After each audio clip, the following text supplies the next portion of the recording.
All right. Welcome back, everyone. Yeah. That season finale of Dune. Prophecy? I don't know about you, but Intense. yeah, intense is a good word for it. Really intense. Um, I think we should probably start with a spoiler alert. Oh, yeah, definitely. If you haven't seen it, maybe go watch it first. Yeah, come back. And then come back and hang out with us. It's worth it. Okay. So, all season long, So much going on. Desmond Hart. Hmm.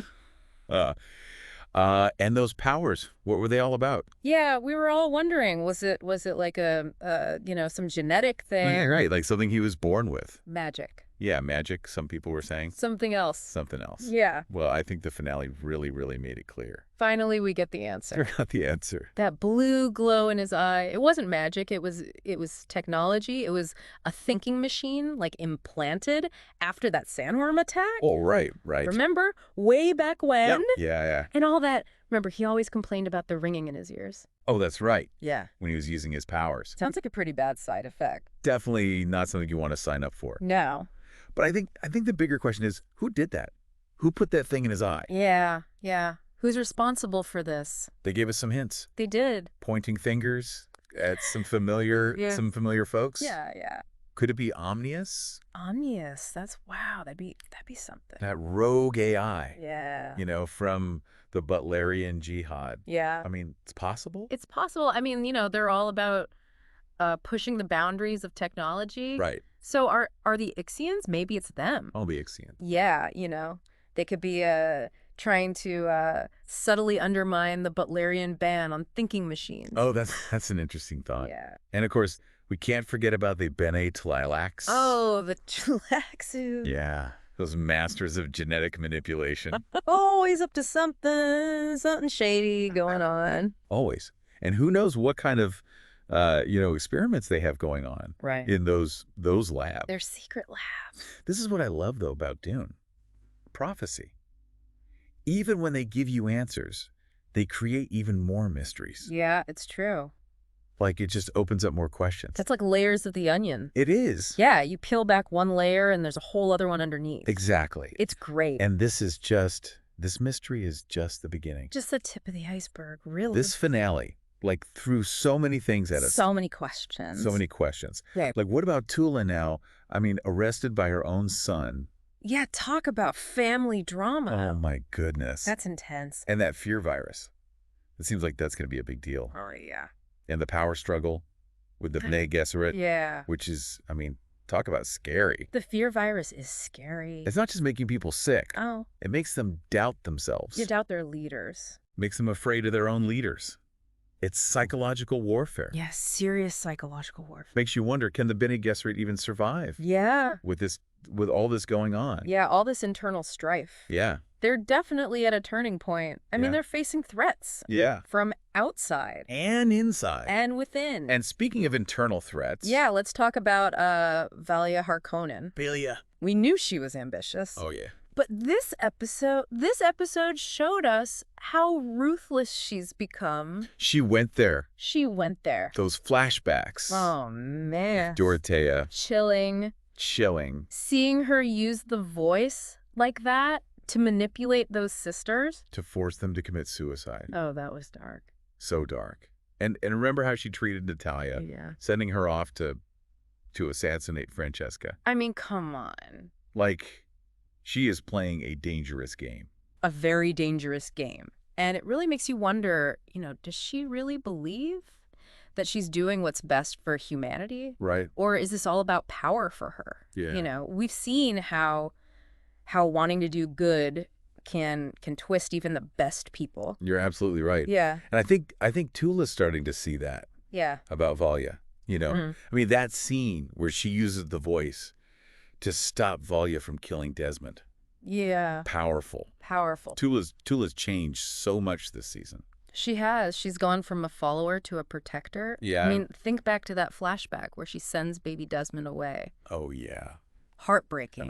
But it shows just how far she'll go to keep him safe. Yeah. Even if it means sacrificing her own happiness. Exactly. And that kind of choice, I mean, that's got to come with a cost. Yeah. Yeah. It just shows you the impossible choices these characters have to make. Yeah. Tula put her duty to the Sisterhood. Yeah. Above her own her own, maternal instincts. Right. That's a big sacrifice. It is. Yeah. And speaking of defying the sisterhood, how about Dorothea? Oh, Dorothea possessing Layla and then revealing Valya's secret Yeah.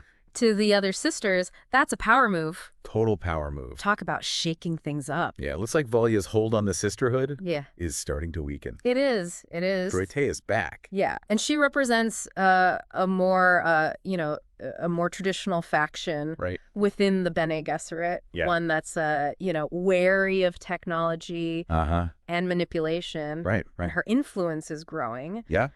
Could we see like a full-blown civil war Oh, it's possible. within the sisterhood? That is a real possibility. Yeah. And then if that happens, Yeah. who comes out on top? Right? I don't know. Yeah.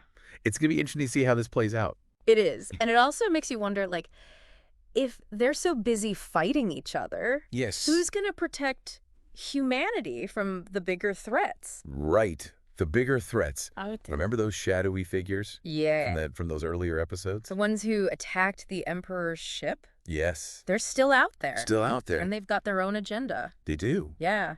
And what about the Tolaixu? Oh, yeah. The Tlax. I mean, they're masters of genetic manipulation and cloning. Right. Could they be the ones behind Desmond's powers? Oh. And if so, what are they planning? It's a good question. So many questions. And speaking of, let's talk about the Emperor. Oh, the Emperor. Poor Havoc. Poor Havoc. He never stood a chance. He didn't. Did he? He finally realized he was just a pawn A pawn in everyone else's game. in everyone else's game. And that decision Yeah. to take his own life To end it rather than be controlled. rather than be controlled. Tragic. Tragic. But also Powerful. powerful. Yeah, his death, it reminds us It does. that even in a universe Yeah. with all these powerful people, these ancient organizations, Yeah. individuals can still make choices Yeah. that have a huge impact. A profound impact, even if it's the choice to end their own life. It really, really makes you think about Yeah. free will. Yeah. In a world where so much is predetermined Yeah. by prophecy Prophecy. and political machinations. And speaking of prophecies, Oh, yeah. let's talk about the big one. The one hanging over the whole story. The whole story. Yeah.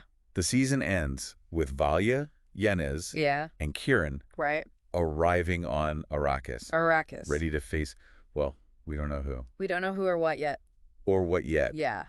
Is this the prophecy? Is this it? The fulfillment of the Prophecy? The The fulfillment? fulfillment? I don't know. It's hard to say for sure. Yeah. What's interesting is that, the episode ends Yeah. without giving us easy answers. Yeah. Instead, it's like it's challenging us Right, to think critically Yeah. about what we've seen Yes. and the consequences Yeah. of the choices these characters have made. It's like we're left with more questions. More questions than answer. than answers. Yeah.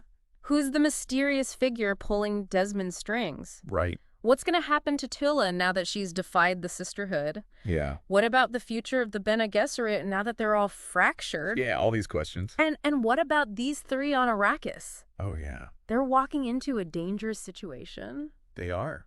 I mean, Arrakis is the source of the spice, Right. the most valuable substance in the universe. Right.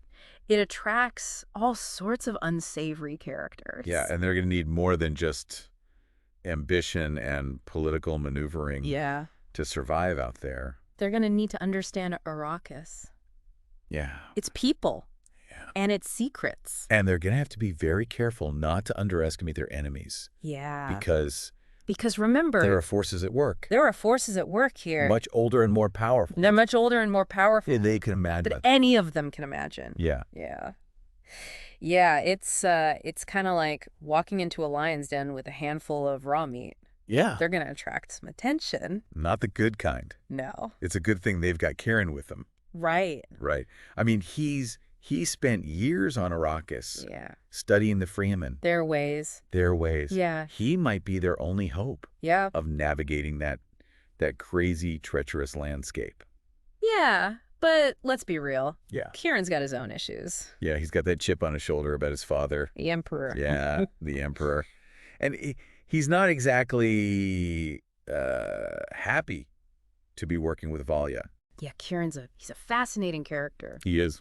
He's really caught between two worlds. Right. You know, the political machinations of the Imperium and the spiritual traditions of the Fremen. Right. He could be a really valuable asset to Valia. Yeah. But he could also turn into a dangerous adversary. And we can't forget about that creepy hooded figure. Oh, yeah. Lurking in the shadows. Yeah. They seem to have a personal interest in Desmond. Yeah. And they are playing the long game. Oh, yeah. I have a feeling we'll be seeing them on Arrakis. Sooner or later. Sooner or later. Yeah, their presence it adds a whole other level to the story. Right. Who are they? What do they want? What's their connection? How do they connect to the larger prophecy? Right. I'm sure those are questions that'll be explored in future seasons. Yeah. And what about all the other major players? Oh, yeah. House Harkonnen, House Atreides. The Spacing Guild. The Spacing Guild, the Bene Gesserit. They're all vying for power and control. It's like a giant game of space chess. It is. And we're just, pawns caught in the middle. Pawns caught in the middle. It's a classic Dune theme, you know? Yeah. The struggle for power and control in this vast and unforgiving universe. And this show, I think, does such a fantastic job Yeah. of capturing, Yeah. the political intrigue. The religious fanaticism. Yeah, the technological advancements Yeah. that Wow. define this world. Totally. And can we talk about the visuals? Oh, the visuals were stunning. The visuals were stunning. I mean, those scenes on Arrakis. Oh, Arrakis. Breathtaking. Breathtaking. The vast deserts. The giant sandworms. Those giant sandworms. The freemen riding their sandskis. Oh, my goodness, yeah. It was like watching a sci-fi epic come to life. What I love is how they balance those big epic moments with the personal struggles of these characters. Yeah. I mean, we see them grappling with love, loss, betrayal. The weight of destiny. Yeah. The weight of destiny, it's what makes them relatable. Yeah. Even though they're, operating on this galactic scale. It's true.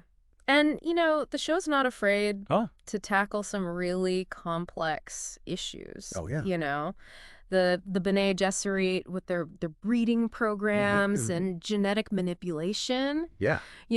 They really bring up some ethical questions about the nature of control and the limits of power. Yeah. They're a fascinating and complex organization. Yeah. On the one hand, they're trying to guide humanity towards a better future. Right. But on the other hand, they're willing to use manipulation, even violence, to get what they want. And their use of the voice. Oh, the voice. I mean, that's scary stuff. Scary. It makes you think, what's the difference between persuasion and coercion? Yeah.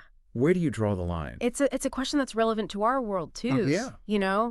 We're constantly bombarded with messages, ads, propaganda, learning to think critically. Yes. And to recognize the subtle forms of manipulation is essential, especially in this day and age. Absolutely. And speaking of manipulation, let's go back to Natalia for a second. Remember how she started out just this innocent, idealistic girl, and now she's Valia's right-hand woman, right, carrying out assassinations without a second thought, without blinking an eye. It's a classic example of how power can corrupt. She's witnessed the brutality of the Imperium firsthand. And she's adopted a more ruthless approach. And I think Valia's influence has been a big factor in her transformation. It's like Valia's darkness is slowly seeping into everyone around her. Everyone around her. Even the Emperor wasn't immune to it. You're right. Their relationship was complicated. It was complex. I mean, it's clear that Francesca cared for Havoc, even if her initial goal was to manipulate him. Right.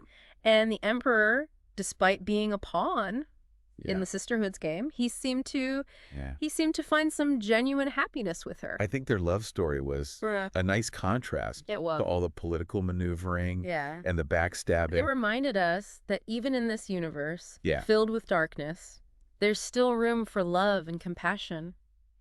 But it also highlighted the conflict between duty and personal desire. Yeah.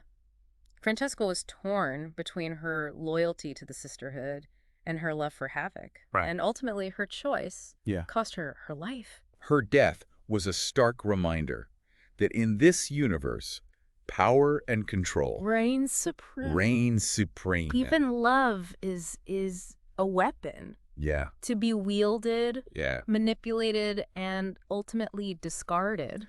Speaking of love and loss, what about Tula and Desmond? Oh, Tula and Desmond. Now that he knows the truth about his mother, will he forgive her? That's a tough one. It is. I mean, Desmond has every right to be angry and hurt, but he's also starting to understand the complexities of the Bene Gesserit and the impossible choices that they face. Maybe he'll see that Tula's actions, although they were painful, were motivated by love and the desire to protect him. Yeah. And let's not forget, Desmond is still learning to control his own powers. Yeah, he's a walking weapon. He is. And there are people who want to use him. Oh, yeah. For their own purposes. He's a bit like a ticking time bomb. It's a lot of responsibility. That's a lot of responsibility. For someone so young. Yeah. And it makes you wonder, what role will he play in the upcoming conflict? Will he side with the Bene Gesserit? Yeah. Will he forge his own path? It's one of the most intriguing aspects of the show. Yeah. Desmond is a wild card. Yeah. And his choices could have a major impact on the future of the Dune universe. Okay. Yeah. So let's switch gears for a minute. Okay. And talk about the prophecy. Okay. What do we actually know about it? Yeah, what do we know? I mean, is it a self-fulfilling prophecy? Yeah. Or is it something that can be avoided?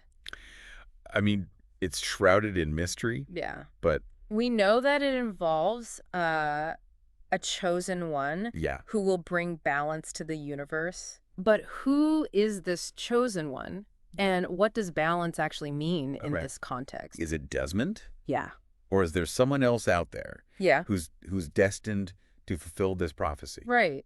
The show seems to be hinting that Desmond is the chosen one. Yeah. But prophecies, they're rarely straightforward. They're not. They're often open to interpretation. Yeah. And their fulfillment can depend on the choices that individuals make. It's kind of like a choose-your-own-adventure story. Yeah. But with galactic consequences. Exactly. Right. Yeah. And it makes you wonder if prophecy can be influenced by choice, then does free will truly exist? Or are we all just playing our parts in a predetermined script? Heavy stuff. Heavy stuff. But it's what makes, Dune Prophecy so fascinating. Yes. It's a show that forces us to confront some big questions about the nature of power, control, and destiny. Yeah. And it keeps you guessing. Oh, yeah. Until the very end. And it's a show that stays with you. Yeah. Even after. Long after the credits roll. Long after the credits have rolled. Long after the credits have rolled. It makes you think. It makes you question. Yeah. And it makes you want to learn more. Oh, yeah. About this incredible universe. It's a show that definitely demands a rewatch. A rewatch. Yeah. There are so many, subtle details. Yes. Foreshadowing hidden meanings. You're going to miss stuff the first time you watch it. You're bound to. And the show rewards repeat viewings. Yes, it does. You catch new things each time. Yeah. You make connections you didn't see before. Yeah. It's a testament to the intricate storytelling. Yeah. And the depth of the source material. Yeah. Yeah. It's like a giant puzzle where the pieces keep changing shape as you try to fit them together. It is. But that's what makes it so addictive. Yeah. You're constantly trying to figure out what's going to happen next. Yeah. And just when you think you've got it all figured out, the show throws you another curveball. Keeps you on the edge of your seat. It does. Yeah.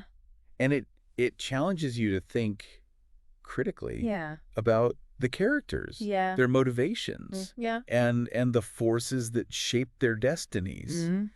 It's not just entertainment. Right. It's an intellectual exercise. And speaking of intellectual exercise, I have to give props to the writers. Oh, yeah. I mean, they created such a complex and layered story. They did. They really did. They managed to weave together political intrigue, religious fanaticism, technological advancements to this tapestry that's both thought-provoking and entertaining. It's amazing. It's amazing. It's a testament to the power of Frank Herbert's original Dune novels. The show's creators, they've taken those foundational themes and they've expanded upon them. Yeah. They've created a prequel that feels both familiar and fresh. Exactly. They've taken the essence of Dune and given it new life. And they've introduced a whole new generation to this incredible universe. And it's a universe that continues to resonate with audiences today. I mean, those themes of power, control, the struggle for survival, they're as relevant now as they were when the first Dune novel was published. It's a story that speaks to our deepest fears and our highest aspirations. Yeah. It reminds us that the choices we make can have, a ripple effect. Yeah. Shaping not only our own lives, but the destinies of generations to come. And it challenges us to confront the ethical dilemmas. Yes. When technology, religion, and politics collide. Yeah, it's a story that makes us question our own beliefs.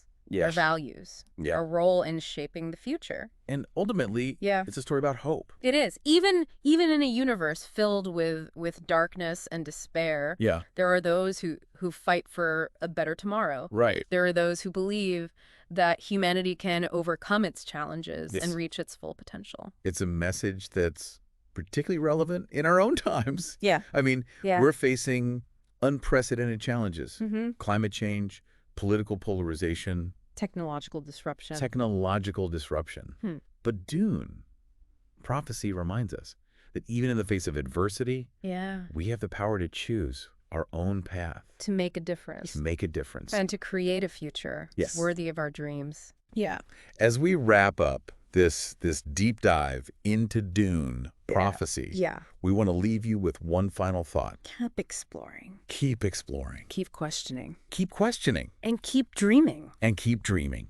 The future is not predetermined. It's a tapestry woven from the choices we make, the stories we tell, and the hopes we dare to embrace. And if you're hungry for more Dune, be sure to check out the original novels by Frank Herbert. Yeah. They're a treasure trove. Yes, they are. Of ideas, characters, world building. Amazing. That'll keep you captivated for hours. And don't forget to subscribe to this channel. Yes. For more deep dives into fascinating topics. We'll be back soon. We will. With more analysis. More theories. Spoiler-filled discussions. Until then, keep those theories coming. Let us know what you thought of the season finale. Yeah, in the comments below. We love hearing your thoughts and engaging with this amazing community. Yeah. And as always, thanks for listening. Thanks for listening.